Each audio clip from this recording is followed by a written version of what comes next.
ना उस्ताद लो पक्के साहब गौर करो मेरी कहानी दे हां वाकई और त्रीजे दफा दा पिया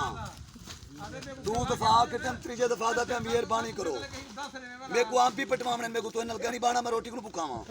मेहरबानी करो मैं को सिगरेट नहीं पीता वनीदा मेहरबानी करते आखो ये मोबाइल और त्रीजे दफा जरा दा पिया ना भला हूं बाद मोबाइल तो चोर है भला पंजो भला हुन चलो वाला फोन मचा के कदमे दे विच मोबाइल आवे कदमे च पेटीए च मोबाइल कदमे दे विच मोबाइल आवने भाई मोबाइल इवें जेंदे के नहीं मैं कहना देसन उन्हें को कोई वक्फा दो जेड़ा ये खान को मोबाइल जमा करा देसन हां खान को जमा जंबो आवने बोतला जंबो खान मंगवे थी ऑर्डर खान करे जंबो आवने खान चाहती करे वाला इना ओ है बुजुर्ग का ओ ऐलान कीती बैठे ना ना